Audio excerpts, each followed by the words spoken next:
Donc, mais qu'est-ce que l'art de la planification et pourquoi ça me tient autant à cœur, me direz-vous? Donc, ce qui m'a tenu à cœur sur ce sujet-là, c'est que c'est vraiment un outil clé qui m'a énormément aidé, à commencer par mon quotidien, puisque j'adore planifier, ou plutôt j'adore me construire une vie qui m'amène dans la direction que je souhaite aller. Donc, pour ma part, Cédric Bron, vous me connaissez tous ce soir, mais comme je propose un replay, je vais me représenter. Donc, j'ai 24 ans, j'ai eu la chance de partir en 2019 en tour du monde à la rencontre d'entrepreneurs. 9 mois qui m'a permis de rencontrer plus de 400 personnes et développer mes compétences. Puisque, en effet, je ne savais pas exactement ce que je voulais faire, mais j'avais une idée assez précise de qui je voulais devenir. Et je me souviens de ce mentor qui m'a parlé au travers tout ce que j'ai pu écouter de lui, qui est Jim Rohn, et qui disait, mais pour que les choses changent, tu dois changer. Et donc, je me suis dit, mais comment je peux faire pour changer et aller développer mes compétences? Et pour moi, le meilleur outil que j'ai trouvé, ça a été le voyage. Et ça a été de me challenger. Et ça a été de planifier également ce voyage-là. Par des outils assez simples, puisque le but de ce voyage-là, c'était justement également de lâcher prise et donc pas de tout planifier, du vol, de l'avion, du train, de la voiture, mais vraiment également tout simplement de planifier les grandes lignes et les grandes tendances que je voulais avoir pendant ce voyage. Et donc, c'était planifier plutôt qui je voulais devenir que ce que j'allais faire. Et pour cela, ça passait, par exemple, par la planification des grands billets d'avion. J'ai acheté tous mes grands billets d'avion dès le début pour une raison très simple, c'est que je voulais être sûr que si je décidais de rester dans un pays, la raison qui me faisait rester était plus importante que la raison qui m'avait motivé à partir. Donc, c'est des outils assez basiques, mais d'engagement par rapport à vous-même et de trouver des engagements extérieurs pour respecter votre planning, mais pour également construire la planification que vous voulez avoir. Mais avant de commencer, ou plutôt avant de se dire, mais qu'est-ce que je vais faire?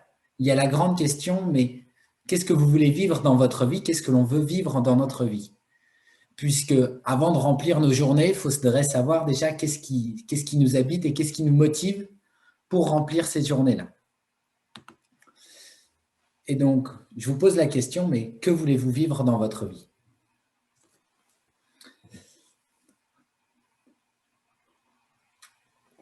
En tout cas, pour ma part, ça a été vraiment la question d'origine avant même de commencer à penser planification. Et, à, et donc, je me souviens de ce moment où j'arrive à Vegas, c'était mon premier séminaire international, et j'entends Eric Worre nous regarder droit dans les yeux, même s'il y avait 10 000 personnes, et dire « Montre-moi ton agenda, je te montrerai ton futur ». Et ce jour-là, je me souviens avoir vraiment marqué une pause et m'être dit « Mais mon agenda est totalement vide. Est-ce que mon futur serait totalement vide également ?» Et j'ai commencé à me remettre en cause et à me poser la question « Mais d'accord, mais si jamais c'était vrai ce qu'il disait, et si je commençais à apprendre à utiliser mon agenda, à l'utiliser non pas juste pour noter des rendez-vous professionnels, mais aussi pour prendre le temps de ce qui est important pour moi, que ce soit par rapport à mes passions, par rapport à mes envies d'apprentissage, par rapport à mes voyages, par rapport au moment de réflexion que je souhaitais avoir. Est-ce que j'ai été satisfait de ma semaine? Qu'est-ce que je pourrais améliorer sur ma semaine? Les points forts, les points faibles. Et clairement, c'est un exercice extrêmement complexe. C'est un exercice du quotidien où il y a des fois on y arrive très bien, il y a des fois où on se laisse prendre par le temps. Mais ça change parce qu'on nous apprend à travailler par rapport à une to-do list. Sauf qu'une to-do list, c'est sans fin. Alors que son agenda, ça a une fin, ça a un début, ça a un milieu et ça a une fin. Et vous pouvez l'utiliser pour qu'il soit au service de vos projets, qu'il soit au service de vos modes de fonctionnement. Et c'est donc dans cette logique-là que ma première recommandation sur l'art de la planification, c'est d'utiliser cet agenda. Mais utiliser cet agenda de manière intelligente, c'est-à-dire un agenda qui vous correspond. Pour ma part, je sais que je suis efficace le matin. Donc les choses qui sont les plus importantes, les choses qui sont les plus dures, il faut que je le fasse le matin. Certains, ce sera le soir. D'autres, ce sera en milieu de journée. mais apprenez à utiliser votre temps, à utiliser votre énergie à bon escient. Et ça se passe par l'apprentissage et ça passe par l'expérimentation. Mais avant de remplir son agenda et de se dire « Ok, je commence à telle heure, je finis à telle heure et je vais l'utiliser d'une certaine manière », il est super important de prendre un peu de temps et d'analyser sa semaine, d'analyser sa journée. On a tous 24 heures. Les plus riches, les plus pauvres, les meilleurs dans leur domaine, ils ont tous 24 heures. Alors, comment ils font? Ils auraient plus de temps, on a tous la même quantité de temps. Ils auraient plus de capacité, je ne crois pas. Ils ont juste appris à identifier comment ils utilisaient leur temps et à mettre leur temps au service de leur projet. Sur ces fameuses 24 heures, vous dormez quoi? 8 heures, vous travaillez 8 heures, 2 heures de transport, 2 heures pour manger. Il vous reste déjà 4 heures pour travailler sur des projets annexes. Des projets, et quand je dis projet, ça peut être des projets de famille, ça peut être un temps avec des amis. La question, c'est qu'est-ce qui est important pour vous et est-ce que votre quotidien représente ce qui est important pour vous? Et donc, moi, personnellement, quand j'ai fait cet exercice-là et même je suis en train de le refaire, justement, à planifier cette conférence, je me suis dit, il faut que je recreuse parce que clairement, je n'utilise pas ces 24 heures de la manière dont je voudrais les utiliser. Je n'ai pas encore réussi à maximiser dans le sens où me dire à la fin de la journée, je me dis « Ah, waouh, c'est incroyable tout ce que j'ai réussi à faire ».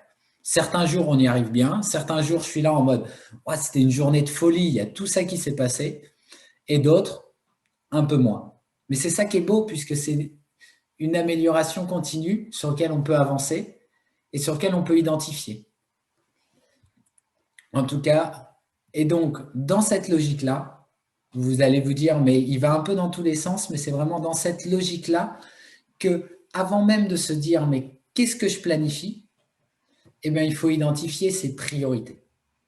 Et ces fameuses priorités, moi, j'aime bien utiliser la règle que j'appelle la règle des 3D en anglais pour travailler ces priorités.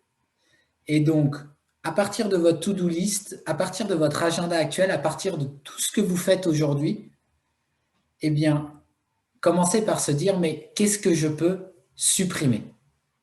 Le temps sur les réseaux sociaux, est-ce que c'est un film? Est-ce que c'est, je ne sais pas, c'est passer trop de temps sous la douche? Peut-être que, justement, c'est juste les réseaux sociaux pour pouvoir passer plus de temps sous la douche. C'est des exemples assez bêtes, mais j'aime bien prendre l'exemple que si vous vous levez 17 minutes plus tôt tous les matins pendant 20 ans, eh bien, vous avez gagné votre tour du monde. Parce que seulement 17 minutes, et la plupart d'entre nous, on ne va pas se le cacher, on a tendance à laisser le réveil sonner pendant ces 10, 20, voire 30 minutes. Donc 17 minutes, ce n'est pas beaucoup. Mais ces simples 17 minutes, ça vous fait gagner une année complète en 20 ans. Une année complète de travail avec 40 heures par semaine. Donc, il y a un vrai travail de venir supprimer ce qui ne vient pas au service de vos projets. Si pour vous, c'est super important de pouvoir faire une grasse matinée, faites-la. Mais le but, c'est d'identifier qu'est-ce qui est prioritaire pour vous par rapport à vos projets. Et quand on regarde tout le détail de tout ce qu'on fait dans une journée, on se rend compte qu'il y a énormément de choses qui n'ont pas d'impact, il y a énormément de choses pour lesquelles vous retirez ni d'épanouissement et sur lesquelles on perd énormément de temps. Quand je dis également supprimer, c'est supprimer tout ce qui va être ce qui va vous interrompre. Pourquoi? Parce qu'aujourd'hui, il y a énormément d'études qui existent, je vous laisserai aller voir plus dans le détail, mais on met en moyenne 23 minutes à se reconcentrer sur ce qu'on est en train de faire. Seulement, vous savez tous les combien de temps on est dérangé aujourd'hui avec ces fameux réseaux sociaux et ces fameux espaces de coworking où on est tous ensemble? C'est toutes les 1 à 2 minutes. Donc, on ne sait même plus ce que c'est que la concentration. Donc, identifier cette priorité, ça peut être également de réapprendre tout simplement à se concentrer et à rester focus sur un projet. Mais vous allez me dire, il y a des choses, je ne peux pas les supprimer, je dois manger, je dois dormir, je dois travailler, je dois pouvoir prendre du plaisir avec mes amis.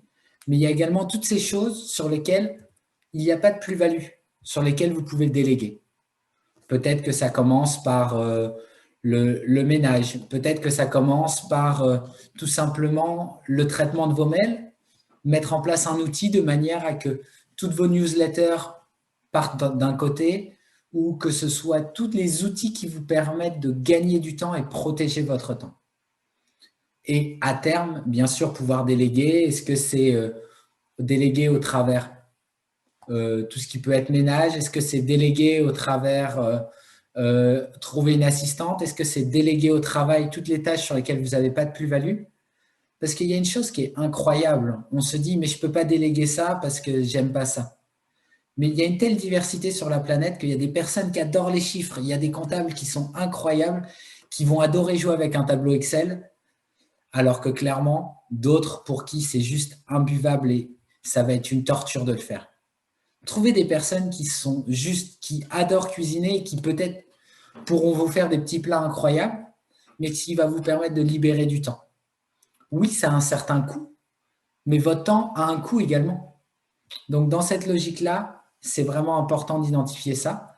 Et en dernier lieu, je vous le disais, la déconcentration, le fait de se retrouver dérangé tous les 5 minutes, c'est extrêmement pénible pour votre productivité et donc pour valoriser votre temps. Et donc, la troisième méthode, le troisième D, c'est de retarder. Retarder et de grouper les choses que vous ne souhaitez pas forcément faire ou les choses qui prennent du temps. Grouper les courses si vous ne pouvez pas les déléguer. Grouper le traitement du courrier. Grouper le traitement de vos mails pour être sûr de ne pas les traiter au fil du lot. Mais tout ça, le retarder pour le grouper et le faire tout en une fois, c'est des éléments clés. Vous vous dites peut-être, mais franchement, Cédric, là, c'est vraiment que de la théorie. Oui, malheureusement, on est beaucoup sur la théorie puisque c'est un travail que vous devez faire. C'est un travail que je fais, que j'essaye de faire et vraiment, en soi, on peut le faire tous les jours et on peut toujours s'améliorer, ce qui est un côté passionnant. Mais clairement, ça passe par lister vos sources de dépenses temporelles, lister votre agenda, lister la liste des choses que vous avez à faire et derrière, commencer à voir ce que vous pouvez supprimer parce que ce n'est pas important, ce que vous pouvez déléguer et ce que vous pouvez regrouper. Mais souvent, on se dit, mais je ne peux pas supprimer ça, c'est super important. Posez-vous la question, si je le supprime, quel est l'impact? Et plus souvent qu'on ne le pense, l'impact n'est pas aussi important qu'on aurait pu le croire. Mais tout ça, c'est dans un but de valoriser votre temps et de prendre soin de votre temps. Parce que trop souvent, ou en tout cas, ça a été un de mes gros défauts, c'était « Ah, tu peux m'aider? Oui, avec plaisir. Ah, ben, tu as 5 minutes pour faire ça? Oui, oui, oui. » Je disais oui à tout parce que ça me permettait de me sentir utile, ça me permettait de me sentir impliqué, ça me permettait de trouver un sens en quelque sorte à ma vie, mais au final, à chaque fois qu'on se met à répondre aux mails ou aux exigences des autres, on se retrouve à répondre à leurs agendas et pas aux nôtres. Donc, apprendre à dire non au service de qui vous voulez devenir. C'est vraiment ça la notion. Et apprenez, vous pouvez expérimenter là pendant la prochaine semaine ou les prochains 15 jours. Tout ce qu'on vous propose, dites non, sauf si vous êtes là en mode « Waouh, yes, oui, c'est un truc incroyable, j'ai toujours voulu le faire. » Dites non, protégez votre temps. Protégez-vous professionnellement, personnellement, de manière à que chaque minute, vous puissiez avancer sur ce qui est important pour vous. Que chaque minute que vous dépensez dans la journée, vous pouvez vous dire « Ah, qu'est-ce que j'ai été content de passer cette minute-là, cette heure-là avec telle ou telle personne. » Mais pour ça, il faut d'abord prendre conscience de la valeur de votre temps. Mais quelle est la valeur de votre temps? Et ça, c'est une question qui est vraiment essentielle puisque, vous savez, on se dit « Ah non, mais c'est 5 minutes » ou je le vois beaucoup pendant mon accompagnement avec les startups, très honnêtement, où trop souvent ils disent « Ah oui, non, mais je vais le faire moi-même parce que ça ne me coûte rien. » Sauf que votre temps a de la valeur. Quand vous travaillez pour quelqu'un 35-40 heures, trop souvent, on vend notre temps pour un salaire. Donc, votre temps a clairement de la valeur. Idéalement, le but, c'est de décorréler votre temps du salaire en apportant plus de valeur à l'entreprise. mais chaque minute de votre temps a une valeur.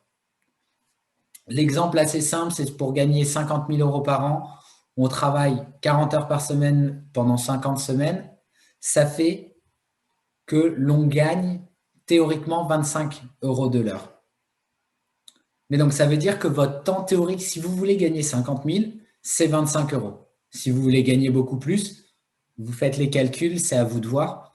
Mais pour cet exemple assez simple de 25 euros, quand vous avez quelqu'un qui vous dit « t'as 5 minutes ?»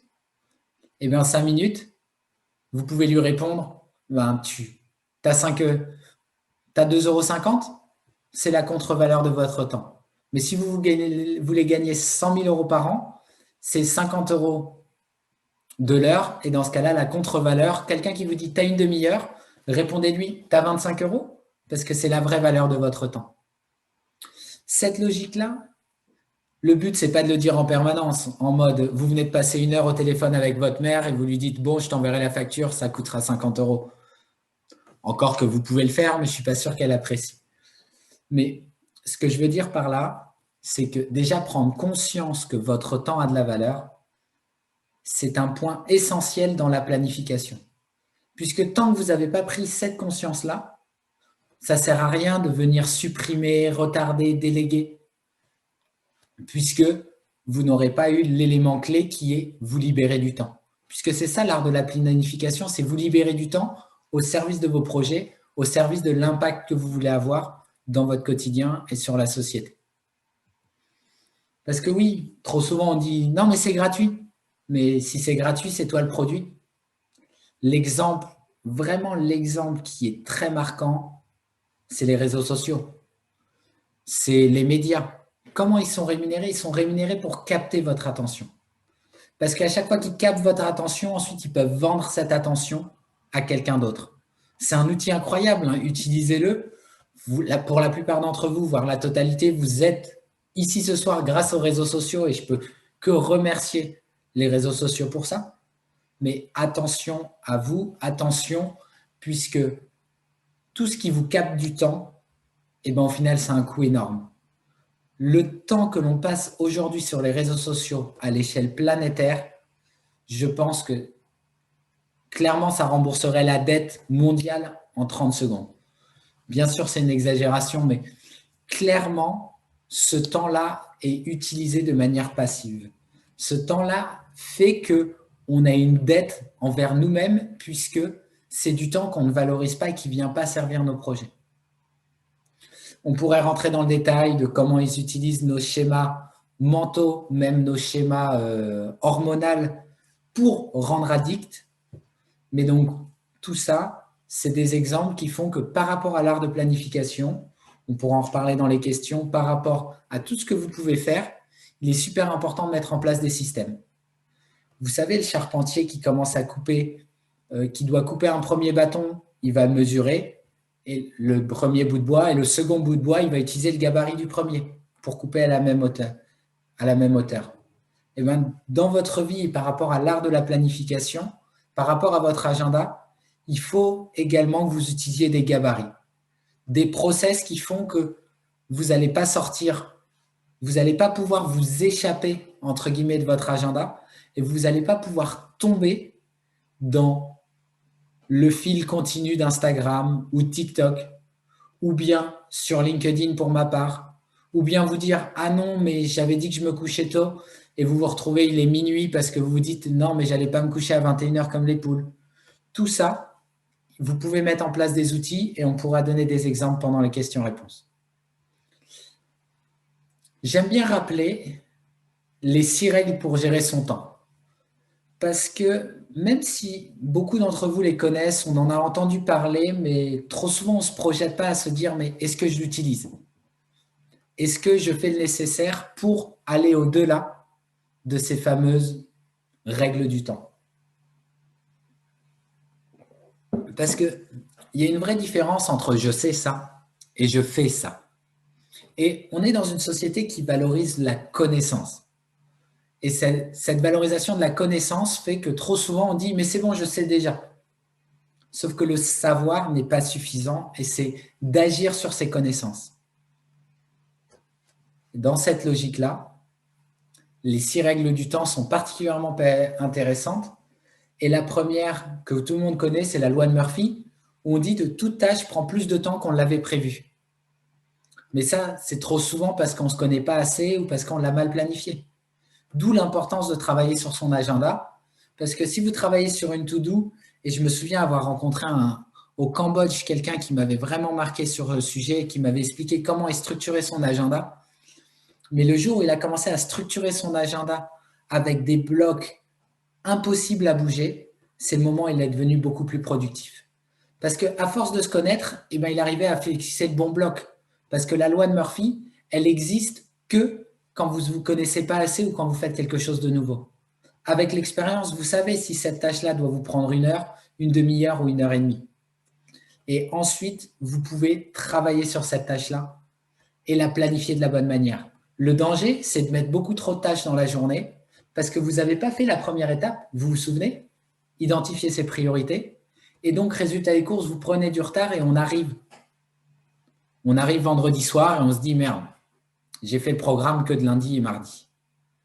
Donc, c'est la première loi d'apprendre à identifier le temps que va vous prendre une tâche et ensuite de travailler en continu sur cette tâche-là jusqu'à ce qu'elle soit finie dans le temps imparti. Si vous n'avez pas eu le temps de finir, vous ne mettez pas en retard sur les tâches suivantes.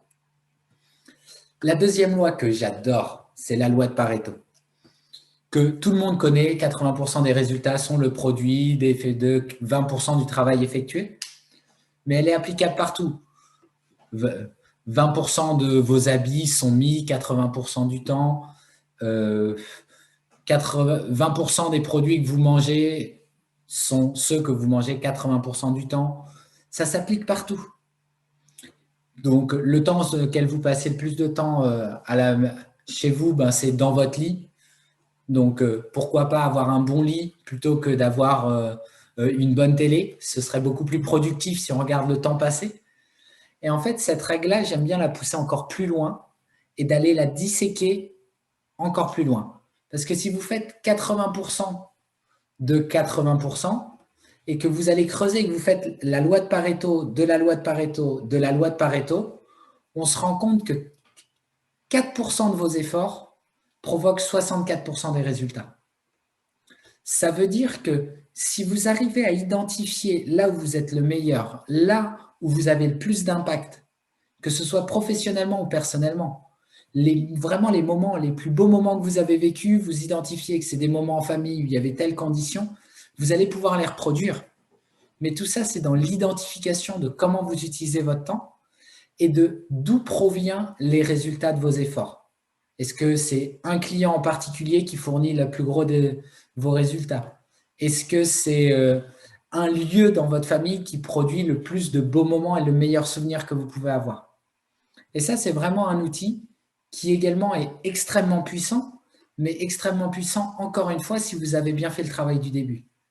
Parce que le problème, c'est qu'on a tendance à dire « Non, mais je vais apprendre à gérer mon temps », alors qu'on a 50 000 trucs à faire qui ne servent à rien. Et donc, vous allez juste gérer des choses qui ne servent à rien. La troisième règle, on la connaît souvent, mais plus on a le temps pour faire réaliser une tâche et plus cette tâche prend du temps. Ça, je pense qu'il y a des étudiants, ou plutôt des personnes qui ont été étudiantes il n'y a pas très longtemps dans la salle. Et on sait bien qu'on a toujours été plus efficace la veille du partiel qu'un mois avant. Mais utilisez-le. Utilisez cette force-là. Mettez-vous des deadlines qui font que vous n'avez pas le choix que de le faire. Mais ne vous mettez pas des deadlines à vous tout seul parce que vous allez me dire « Oui, mais je me suis mis une deadline moi-même, faut que j'ai absolument fini ce dossier pour demain. » Ça ne marche pas. Trouvez à vous challenger. L'exemple parfait, c'est pour faire du sport. Si vous voulez courir, trouvez un copain à qui vous donnez rendez-vous à 6 heures le lendemain matin pour aller courir. Vous n'allez pas avoir envie de vous lever, mais pour autant, vous allez avoir cette deadline et vous allez vous dire « Mais il y a quelqu'un qui m'attend. » Ou bien engagez-vous auprès de votre boss, auprès de votre ami, auprès de votre client à dire « Non, mais ça, je vous l'envoie à telle heure demain. » Engagez-vous publiquement sur des deadlines fortes puisque c'est vraiment le seul moyen de se ressortir toute votre capacité, parce qu'à ce moment-là, il n'y aura plus de temps pour les distractions, il n'y aura plus le temps sur le « Ah non, mais c'est bon, j'ai le temps, je peux regarder un épisode encore », parce qu'il n'y a plus le choix, c'est maintenant. Mais encore une fois, on la connaît. La question, c'est est-ce qu'on l'exploite? Est-ce qu'on la met en place au quotidien? Et comment faire pour que cette deadline-là soit au service de vos projets et non pas une contrainte de plus et une source de stress? La loi de Laborie, moi, c'est quelque chose qui me parle parce que clairement, je suis du matin. Et donc, trop souvent, le matin, on se lève et on commence par répondre à l'agenda des autres. Vous savez, on répond aux mails. En tout cas, moi, c'est les matins où je n'ai pas bien planifié ma journée, c'est ce qui se passe. Je me lève, je réponds aux mails et je me retrouve, il est 11 heures, j'ai eu un premier rendez-vous. Je n'ai pas travaillé sur ce qui était important pour moi et j'ai déjà plus d'énergie. Alors que clairement, faire les tâches les plus difficiles, et j'irais plutôt même sur les plus importantes pour vous, en début de journée, ça fait que peu importe ce qui se passera le reste de la journée, vous pourrez être satisfait de ce que vous avez fait. Et surtout, vous évitez de rentrer dans le tourbillon et dans la tornade du quotidien, où ensuite vous êtes en train de courir partout et il est parfois beaucoup plus difficile de contrôler votre temps et de retrouver ce temps de tranquillité pour travailler sur les points les plus importants. Et la loi d'Illich, qui est assez intéressante parce que, encore une fois, ça dépend des modes de fonctionnement, mais je sais que parfois on se dit « Ah non, mais je dois absolument finir ce dossier » et on travaille d'arrache-pied en mode « On passe tellement de temps sur le truc qu'on n'est plus du tout efficient ». Enfin, clairement, d'aller bosser à fond jusqu'à faire une nuit blanche pour au final se rendre compte qu'on est juste épuisé, c'est pas forcément la solution. Parce qu'on respecte ni son corps, ni ses capacités, et clairement, l'efficacité et sa capacité de concentration dépend bien sûr de son bien-être, dépend bien sûr de sa physiologie, de son chronotype, ça dépend de quand est-ce que vous êtes le plus efficace, mais ça dépend aussi du fait de est-ce que vous êtes reposé, est-ce que vous avez pris soin de vous, est-ce que la tâche sur laquelle vous travaillez est importante pour vous. Toutes ces notions-là permettent réellement de mettre en place des stratagèmes au quotidien pour avancer et pour répondre à vos objectifs ambitieux. Si aujourd'hui, votre vie, elle vous convient à 100% telle qu'elle est aujourd'hui, changez rien. Mais si vous vous dites « Ah, j'aimerais bien réussir à développer telle compétence ou aller un petit peu plus loin dans tel et tel domaine de ma vie », reprendre toutes ces notions-là va réellement vous aider. Et on en a parlé un peu avec ces fameuses habitudes de regrouper des tâches et également d'éviter les interruptions, d'éviter les personnes qui viennent vous couper. C'est que ça prend beaucoup plus de temps, tout simplement parce qu'on prend un temps fou à nous reconcentrer.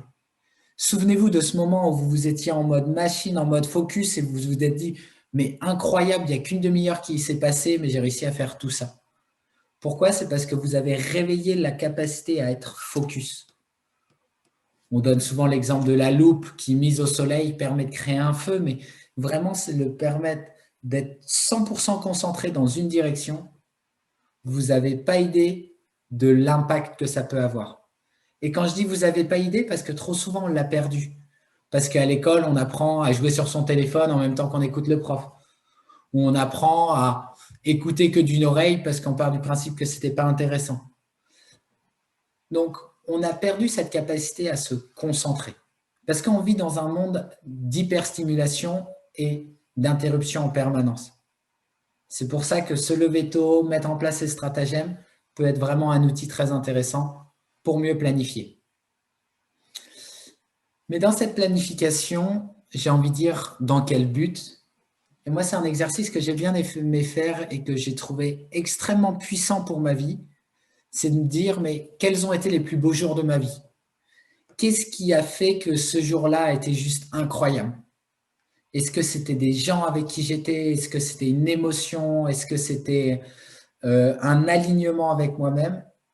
Mais une fois que vous avez fait cet exercice-là, il est beaucoup plus simple de les reproduire puisque vous savez ce qui est important pour vous et ce qui vous a marqué pour créer des souvenirs.